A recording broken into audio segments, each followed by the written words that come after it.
Bonjour, je m'appelle Corinne Sanchez-Iborra, je suis formatrice en arts plastiques à l'INSPE de Lyon, également docteur en sciences de l'éducation.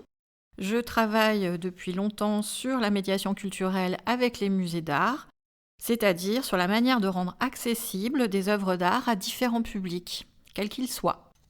Je vous propose aujourd'hui d'analyser un tableau de la collection du Musée des Beaux-Arts de Lyon, du Salon des Fleurs.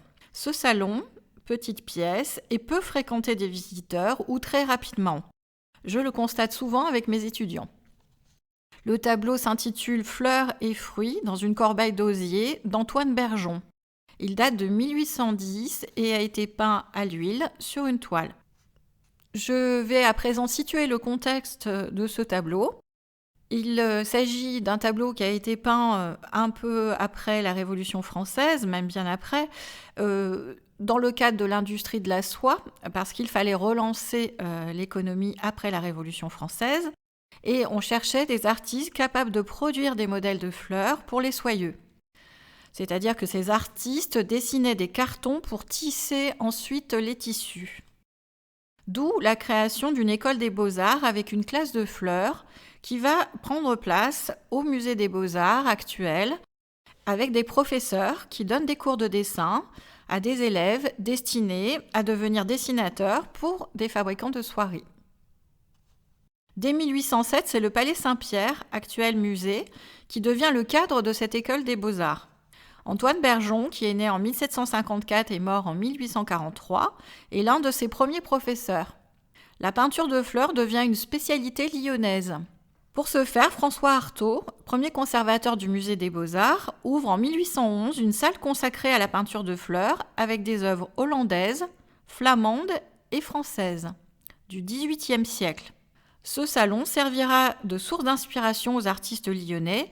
La salle est nommée Salon des Fleurs en 1815. Des fleurs sont également cultivées dans le cloître du musée pour permettre le dessin d'observation. Les peintures de fleurs existent bien avant ce Salon des Fleurs pour des motifs religieux. Elles sont souvent placées dans les annonciations à la Vierge Marie. Par exemple, nous avons un vase avec un lys blanc qui figure la virginité de Marie. Ou bien elles sont placées au dos des tableaux, comme un sujet mineur, par exemple au dos de retable. Le bouquet est imposant, je reviens au tableau d'Antoine Bergeon. Il est présenté dans une corbeille d'osier clair, comme vous pouvez voir. Il est placé sur une table en marbre de couleur très chaude. La signature du peintre est gravée sur celle-ci. Le fond est plus sombre et dans un lieu indéterminé. Peut-être un salon ou une chambre, on ne sait pas. Le cadrage est serré, c'est une vue de niveau, la lumière douce vient de la droite, c'est un contraste de clair-obscur, le bouquet se détache sur le fond. Les fleurs sont variées en forme, en couleur, en texture. Je vois différents contrastes colorés, des contrastes de chaud-froid, des contrastes de complémentaires, avec le couple de couleurs rouge-vert. Par exemple, mais également le reflet du panier sur le marbre brillant. Je suis fascinée par la diversité des végétaux, la précision du rendu et des aspects incongrus. La mouche sur le melon, qui évoque la fraîcheur, ou bien la brièveté de la vie. Des fleurs qui ne poussent pas aux mêmes saisons, certaines au printemps, à l'automne ou encore à l'été. Des fruits délicats, melons, raisins, fleurs champêtres et plus rares, une tulipe flambée qui vient d'Orient. À différents niveaux d'épanouissement, certaines retombent, prêtes à se faner. La tulipe flambée me captive. À l'époque, elles sont cultivées en Hollande et coûtent très cher. La composition est centrée, des contrastes de formes sont visibles. La rondeur des fleurs, notamment celle de l'hortensia, et des lignes de roses trémières, des tiges verticales. La technique du peintre est le glacis, une peinture à l'huile très fine déposée en couches superposées. Cela donne une grande brillance au tableau, comme un effet miroir. Le cadre est doré et il met en valeur la préciosité du bouquet. Je décide de transposer cette expérience dans une classe de moyenne section et grande section, en maternelle sur une école de la Croix-Rousse.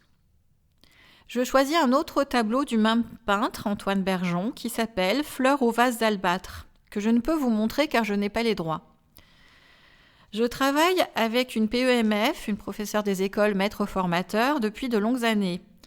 Ces élèves sont captivés dès que nous projetons toutes les deux l'œuvre au tableau, avec son cadre, dans une demi-obscurité.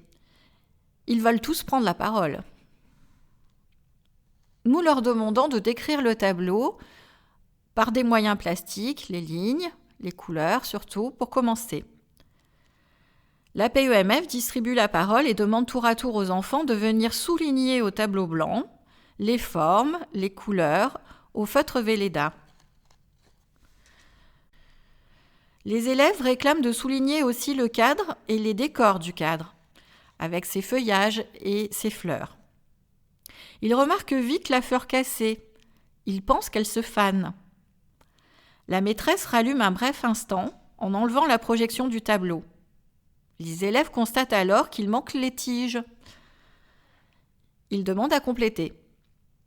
Je les questionne sur les matériaux manufacturés représentés. Une fillette devine le marbre, comme la table de ses grands-parents. Ils font des hypothèses pour le vase également. C'est de la poterie, ou alors c'est de la pierre, me disent les enfants. Je valide la pierre, c'est de l'albâtre. Je leur décris le toucher de ce matériau. C'est plutôt froid, c'est translucide, il y a des veines, c'est plutôt blanc. Ils sont très intéressés. On pourrait même leur montrer un objet en albâtre que l'on pourrait apporter dans la classe. Ils remarquent le rôle du cadre doré qu'ils trouvent beau. Une fillette est allée au musée du Louvre avec sa famille et dit que les cadres sont de la même sorte. Cette classe travaille d'ailleurs sur un projet nature. Ils sont allés visiter, collecter des matériaux naturels ou manufacturés au parc de la Cerisay. De retour, ils ont classé ces matériaux dans 2 corbeilles différentes. Ils ont trié les objets naturels ou pas du tout. Ils ont fait également des dessins d'observation, de fleurs, au pastel à l'huile.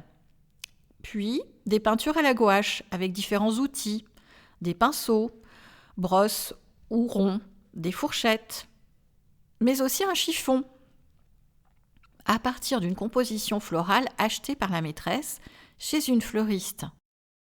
Le vase est de couleur vive, orange. Ils sont très investis, comme on le voit sur l'extrait de la vidéo. Ils ont pu toucher, sentir, observer de près ces fleurs. C'est très important de passer par le corps les sensations, les émotions, pour ancrer les savoirs à cet âge. La PEMF incite à chercher, à explorer, avec tous les outils. Le chiffon est nouveau. On constate le grand plaisir des élèves à changer d'outil. Voilà la fin de l'analyse d'œuvres d'art. Les élèves sont restés attentifs 45 minutes, ce qui est un record.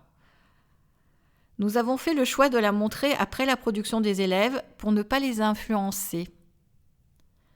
Ils sont d'autant plus attentifs, ils sont d'autant plus fins dans l'analyse, parce qu'ils ont vécu cette expérience eux-mêmes, avec leur corps, de représenter un bouquet. Ils parlent aussi beaucoup de l'accrochage de l'œuvre sur le mur et du cadre qui les fascine, ils le trouvent très beau. L'accrochage avec des grandes barres métalliques, ils cherchent le mot. Nous expliquons qu'on appelle ça des cimaises. Une fillette nous dit « cimaise comme la cime d'une montagne » et la maîtresse enchaîne « oui, c'est vrai, la même racine, cime comme en haut du mur. Tu pourrais penser ça. » Il est très important de rebondir sur la parole des élèves, ce que fait très bien la titulaire. Je n'ai pas parlé de la symbolique trop complexe à leur âge du tableau, qui évoque donc une sorte de vanité, la mort qui s'approche. Bien sûr, à cet âge-là, c'est un peu délicat. Pour des plus grands, en revanche, dans d'autres cycles, ça pourrait être un complément. J'ai donné par contre à leur demande, à la fin de la séance, le titre, la date du tableau, ainsi que la technique, le lieu de conservation, le musée des Beaux-Arts de Lyon, et je les ai invités à voir le tableau en vrai, en famille, peut-être avec des amis, d'aller voir ce tableau matériellement. Cette séance correspond parfaitement au programme et repose sur l'interaction avec les élèves. Il est très important de ne pas parler d'emblée sur l'œuvre d'art, mais de laisser venir leurs questions et leurs remarques. Elle pourrait se situer dans un projet Histoire des arts ou dans le parcours d'éducation artistique et culturelle, avec, à ce moment-là, une sortie au musée.